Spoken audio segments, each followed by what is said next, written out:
This is going to be a look at a few different Microsoft keyboards. We'll have a look at the latest Ergonomic keyboard and at the Wireless Comfort keyboard 5050 and at the Comfort Curve 2000. And then I'll talk a bit about what I'd like to see in a keyboard design, regular keyboard design, and in an ergonomic keyboard. And this review was brought to you by Timesheet Sidekick, a great way to track the time you spend at your computer. First, we'll look at the Comfort Curve 2000 version 1.0. I've owned this for probably 15 years or more. So overall, this was a great keyboard. It wasn't expensive, and it's just great. It's quite ergonomic with the curve. It's not a fully split design like their ergonomic keyboards, but it's very comfortable. I loved it. And one thing to note before we go to look at other ones is that the function keys are grouped in 4s, and so it's easy to hit the function key that I want to hit without stopping and looking at the keyboard. The cons to this one is, unfortunately for mine, I don't know if this afflicts many others, but it's quite flaky. It was good for many years, but then at some point the O and the P stopped working occasionally, and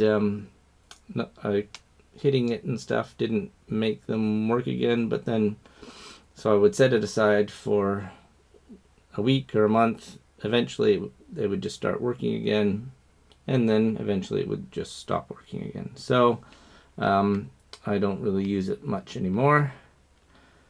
Other downside is that they don't make it anymore, and you can still find them occasionally. I saw one recently on Amazon, or a place that had 6 of them or something, but they were asking $450. So it'd be nice if Microsoft made them again, because I'd probably buy another one.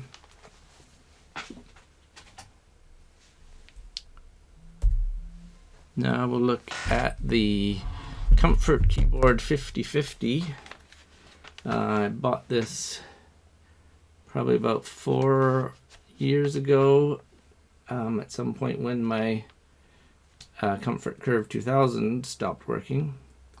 So I quite like this. It's a pretty close second to the Comfort Curve, I'd say. One of the things I like better about it is it has this quite nice wrist rest, and it's quite ergonomic like the Comfort Curve is. The cons to this is that for some reason the function keys got demoted to being second class keys. They don't have the same height as regular keys, and so to hit a function key you've got to reach over the number key to get to the function key. I'm not sure why they did that. Someone must have thought it was good in some way, but to me this innovation is a step backwards. The other thing I don't like about it is that the function keys aren't grouped in 4s, and so if I need to hit a function key, I gotta look down to see that I'm getting the right one. I can't tell just by feeling that I'm getting the right one. But I do like this keyboard quite a bit. And then next, the Microsoft Ergonomic keyboard. I saw from a Wikipedia article that I think this came out in about 2019. I bought this one in late 2022, and this is the box. So it doesn't have a model number or anything, it's just ergonomic keyboard. And yeah, it's weird too that the back of the Comfort Curve, it's got a part number and a serial number and a product ID and a barcode. And the 5050's got all those things as well. And then on the back of the ergonomic one, there's nothing. It's just plain. So I'm not sure what that's about. But anyway, so here is this keyboard. So the pros for it is that it's got this split design, so it's very ergonomic. I do like that. And the wrist rest on it is quite nice as well. It's different from the 5050. It's spongy, and I'm a little concerned that perhaps in time it's gonna get kind of nasty. But for now, it's fine, and I do like it. But the cons. So the biggest con, in my opinion, is that the keys are all clustered. There's a bunch of keys here, and a bunch of keys here, and a bunch of keys here. There's no gap between the function keys and the number row. And there's no gap above these 6 keys and the 3 that go above them, and there's no gap above the numeric keypad and the few keys above it. So I rely on those gaps more than I would have thought. I looked at the box at the store and I didn't even think about the fact that this was going to be a problem. But if I'm going to hit a function key, my hand goes up past the row of number keys to, feeling that trench orients me and gets me to the right spot. Similarly, if I want to hit backspace, my hand goes to the top corner here, and that should be a backspace. But because there's not that gap, the top corner is something else.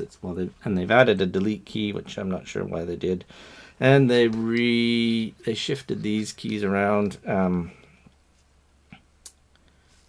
Print screen is over here now. A few things like that aren't a big problem, but this lack of gap to orient myself to find what I'm looking for without looking down is huge to me.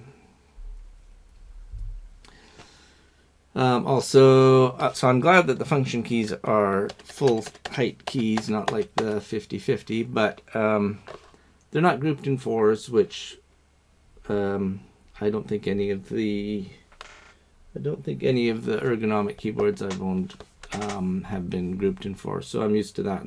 I can deal with that. But it'd be nice if they were.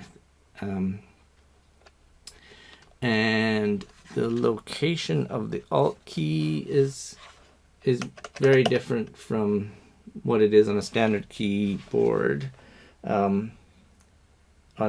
Most keyboards it's below the X, and now on this it's below the C. So that's something that you do sort of get used to over time, and it's because the space bar is so wide they just don't have.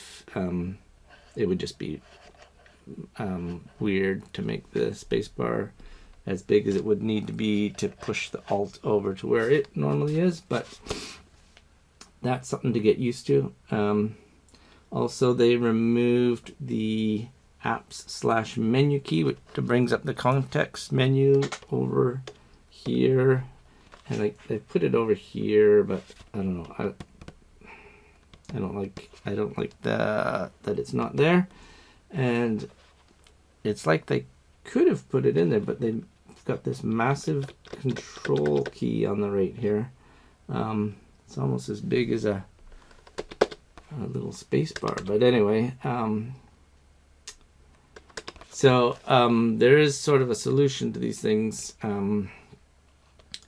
Microsoft Power Toys has a keyboard manager. It's a free download, Power Toys, and it's got a lot of cool things in it.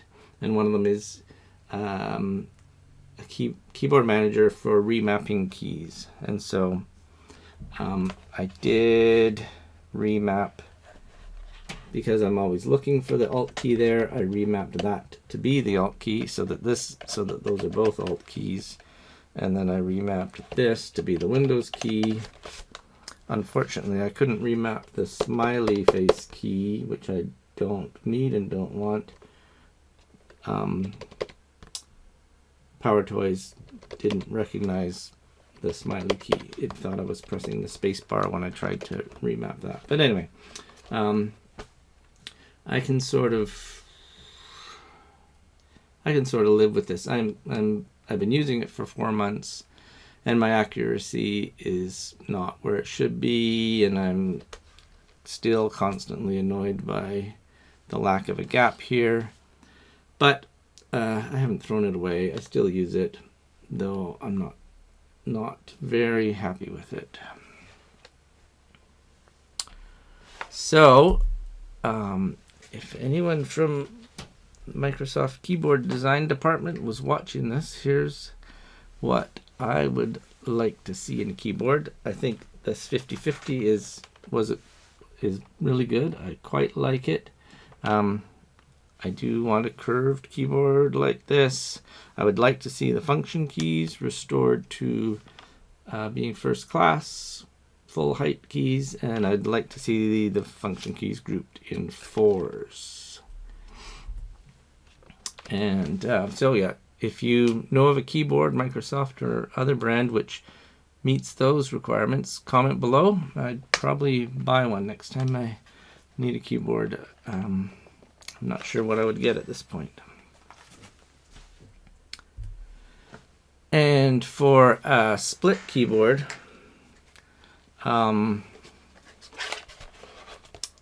yeah, I wouldn't buy one again unless it had gaps below the function keys. And it would be nice if the context menu key was restored and we could have a regular size control key. And I would like to see gaps between F4, F5, and F8, F9. So, thanks for watching. And if your Timesheet Sidekick is a program that I've been working on for the last 5 years or so, and I use it every day, and it's a simple way to keep track of your time and store timesheets and be able to search them later and look at them through a drill down pie chart like you see below there. So if you're at all interested in that, please have a look at the video, wherever it comes up. It's a 15-minute demo of Timesheet Sidekick. Thanks.